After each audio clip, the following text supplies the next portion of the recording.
우리가 살면서 어디에 소속되어 있는가 하는 것은 사실 우리가 생각하는 것보다 훨씬 중요한 것 같습니다. 평소에는 느끼지 못할 때가 많이 있지만 특별한 일이 있을 때, 생각하지 못할 때, 같은 곳에 소속되어 있는 사람을 만났을 때의 그 기쁨은 생각보다 크다는 것을 아마 아실 수 있을 것입니다. 우리 교단에서 목사 안수를 받으려면 물론 이제 몇몇 경우를 제외해야 되는데 대부분의 경우는 부천에 있는 서울신학대학교 신학대학원을 졸업해야 됩니다. 예전에는 어땠을지 잘 모르겠는데 제가 신학대학원에 다닐 때에는 한 학년에 총 3학년까지 있거든요. 한 학년에 160명 정도가 있었습니다. 총 3년을 한꺼번에 다니니까 신학대학원생이 480명이 있죠. 그러면 저희가 누가 누군지 다 모릅니다. 한꺼번에 같이 다녀도 수업을 같이 듣거나 마주쳐야 알지, 그렇지 않으면 잘 알지 못하는 경우가 많습니다. 수업을 한 번도 같이 듣지 않는 사람이 있을 수도 있고, 어떤 사람은 오며 가며 인사만 하는 정도인 사람이 있고, 어떤 사람은 인사도 하지 않고 얼굴만 저런 사람이 있나 보다 하는 관계인 사람도 있습니다. 그리고 다 친한 사람도 있을 수 있겠지만 대부분의 사람들은 소수의 친한 사람만이 따로 있게 마련이죠. 그렇게 3년의 시간을 보내고 각자 사역지를 찾아서 떠납니다. 그러면 친한 동기들, 친구들을 제외하면 누가 어디서 무슨 사역을 하는지 연락이 안 되니까요. 어디 있는지 잘 알 수가 없습니다. 그러다가 몇 달이 지나서 혹시 지방의 행사가 있을 때 아니면 연합회 행사가 있을 때 참여하면 생각지도 못하게 학교 다닐 때는 친하지도 않았고 얼굴만 간신히 알고 인사도 하지 않을 정도로 친하지 않던 사람을 만나게 됩니다. 그러면 그렇게 반가울 수가 없어요. 서울에 있을 때는 지방의 행사를 하면 굉장히 많이 만납니다. 다 서울에 있으니까요. 근데 지방으로 오면 지방의 행사를 할 때 한 명 만나기가 굉장히 어렵습니다. 그러면 인사도 한 번도 해본 적이 없는데, 말도 한 번도 해본 적 없는데 마치 원래 친했던 것처럼 같은 마음이었죠, 서로. 그렇게 반갑게 인사를 하게 되더라고요. 어떻게 이럴 수가 있을까요? 같은 교단이라는 소속감이 있기 때문입니다. 동기라는 소속감이 있기 때문이죠. 예전에 군대에 있을 때 휴가를 이제 나오게 되면 이제 저의 경우에 제가 이제 군대에 갔던 게 3, 4년 전인데 그때만 해도 나오면 제가 강원도 화천에서 복무를 했는데 택시를 탈 일이 2번 있었습니다. 화천에서 동서울에 나오는데 버스를 타고 나오면 또 제가 지오피에 있었거든요. 그러니까 나와서 버스 타고 화천 시내 읍내를 가서 거기서 춘천을 와서 거기서 동서울을 와야 되잖아요.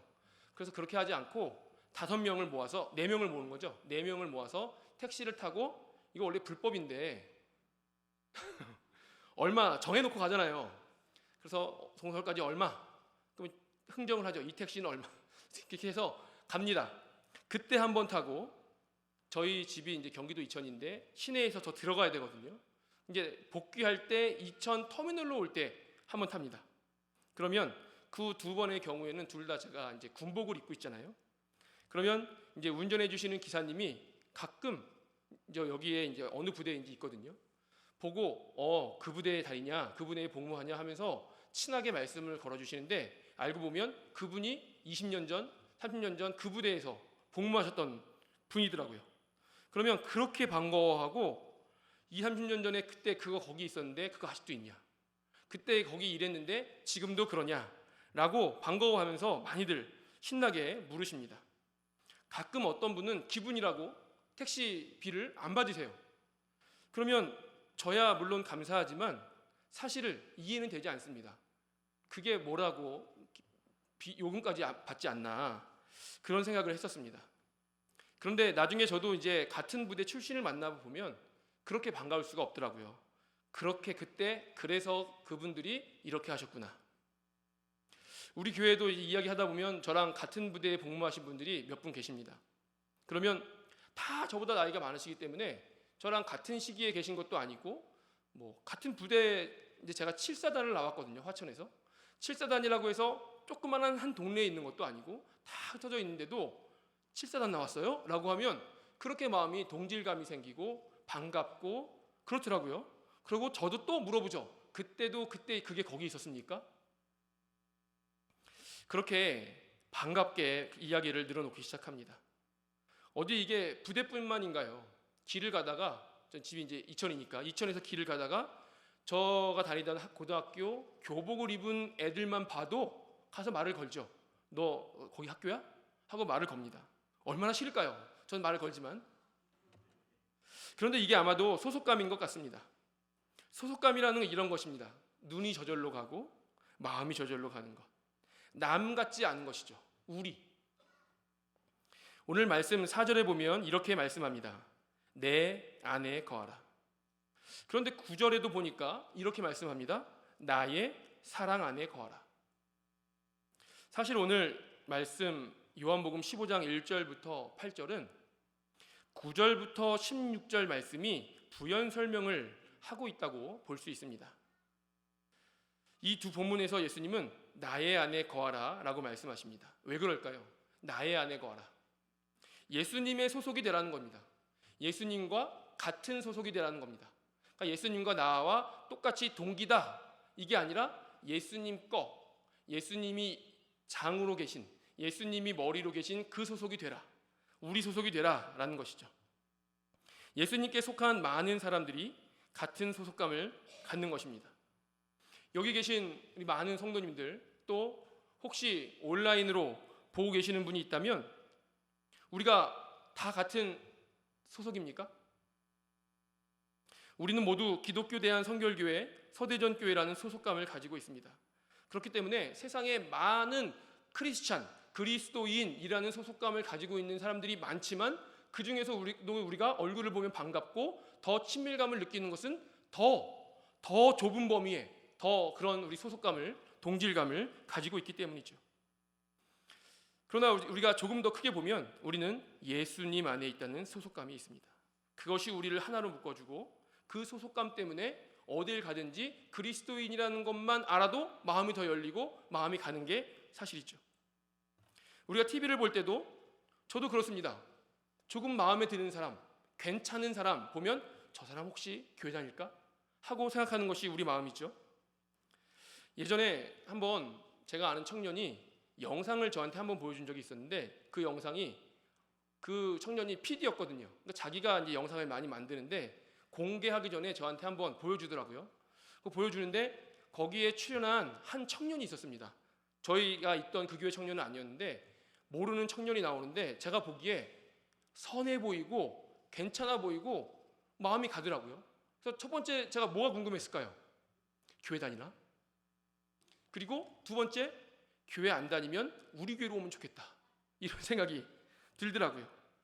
같은 소속감을 갖고 싶다, 동질감을 갖고 싶다, 그런 마음입니다. 예전에 새로 등록한 분이 한 분 계셨습니다.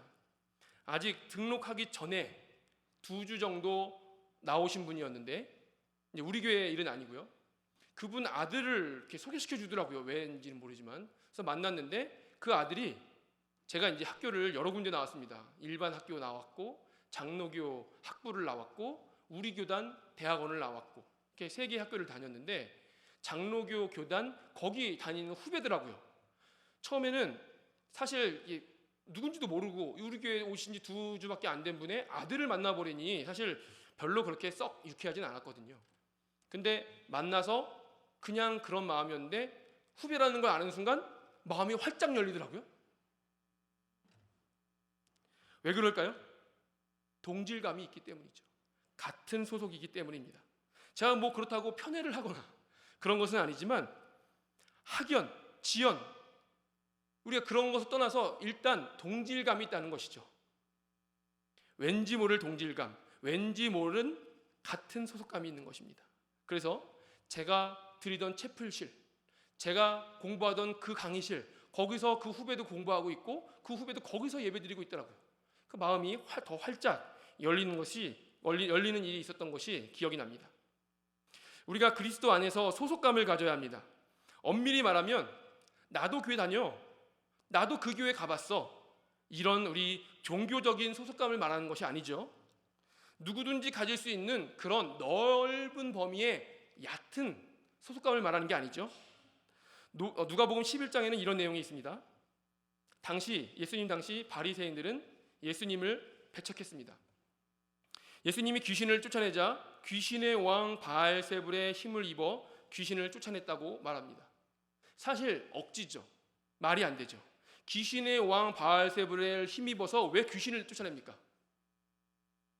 그들이 정말 하나님을 올바로 믿는 사람들이었다면 어떻게 예수님을 몰라볼 수 있었을까요?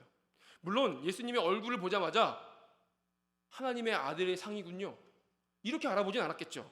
이렇게 알아볼 수는 없습니다. 그러나 예수님의 사역, 예수님의 말씀, 예수님의 성품, 예수님이 가지고 있는 어떤 그런 풍기는 그런 뉘앙스들, 그런 것을 보면서 하나님의 아들이라고까지는 아닐지라도 하나님이 보내주신 선지자라든지 무언가 그런 낌새라도 차리는 게 당연한 건 아닌가요?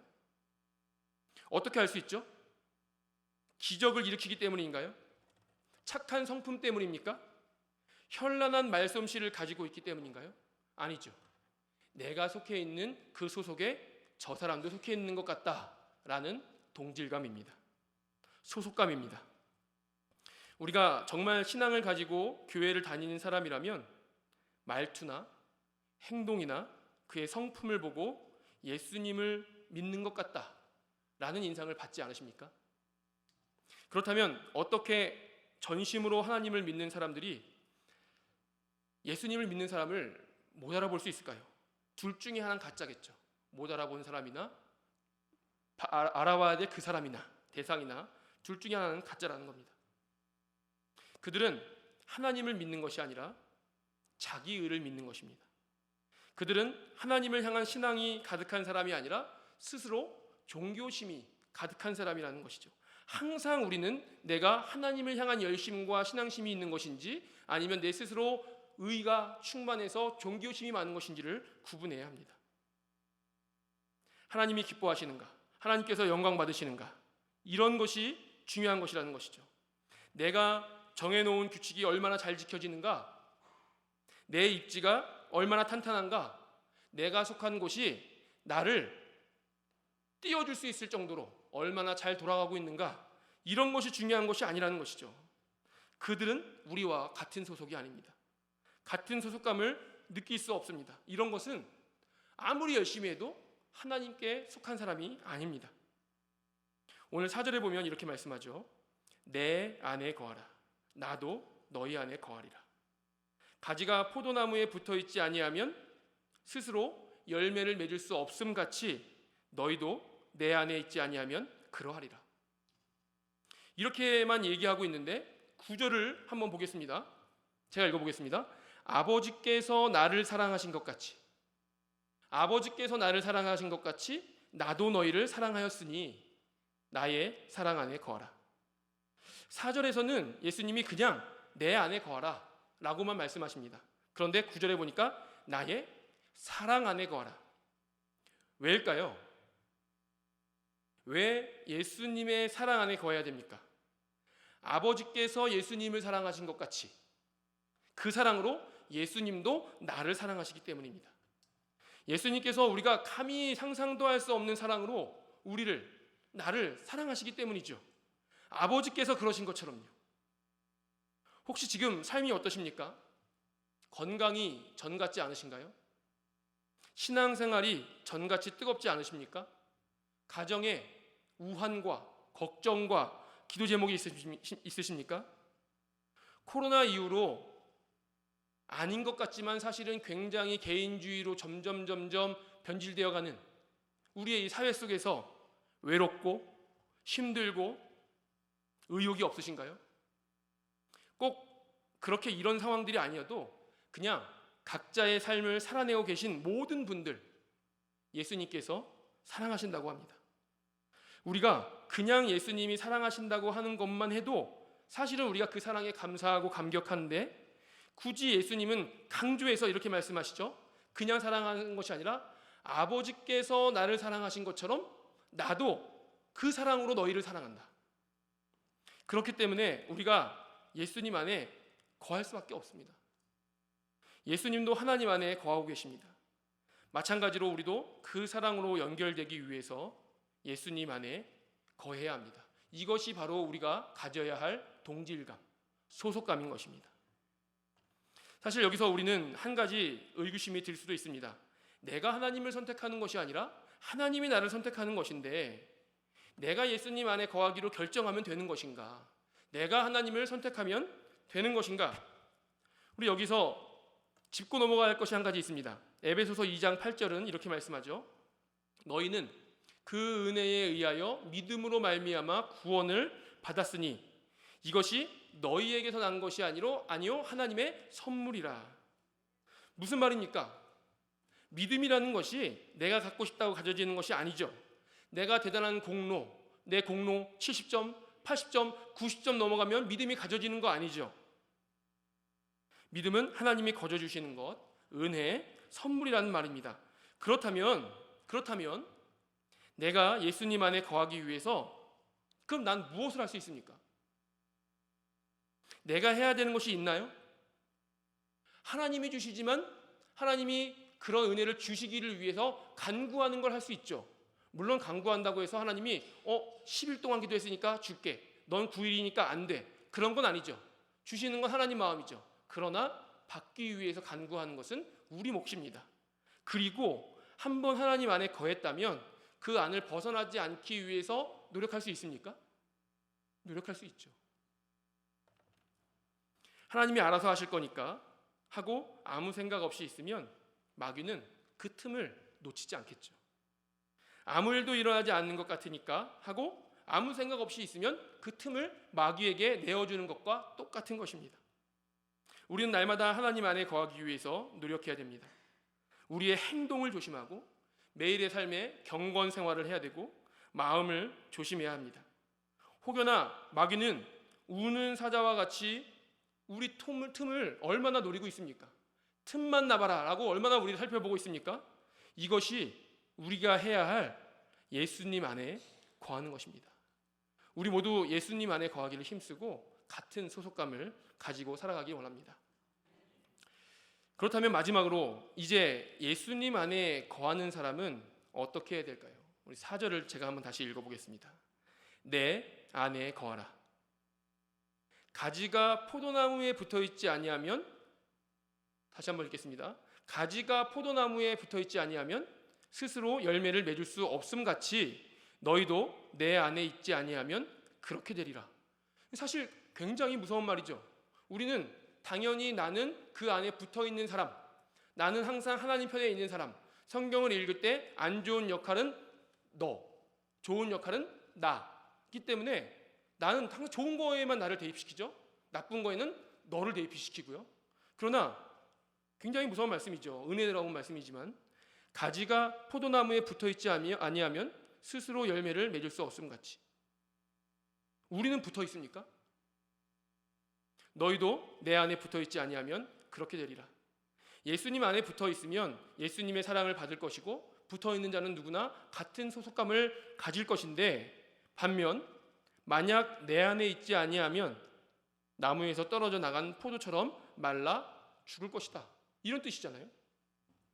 구약 성경부터 계속해서 보면 하나님은 이스라엘을 포도나무에 비유하실 때가 참 많습니다. 실제로 이스라엘에 가보면 포도밭이 굉장히 많이 있습니다. 사진을 하나 준비했는데 사진이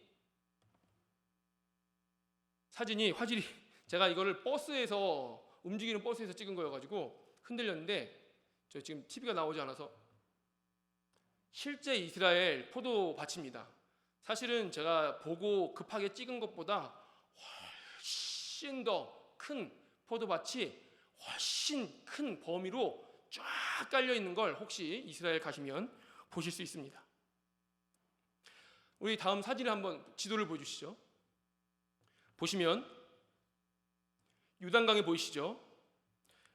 이스라엘의 오른쪽에는 요단강이 있고 요단강을 제외하면 그 주변은 모두 사막입니다. 그리고 이스라엘 왼쪽에는 지중해가 있습니다.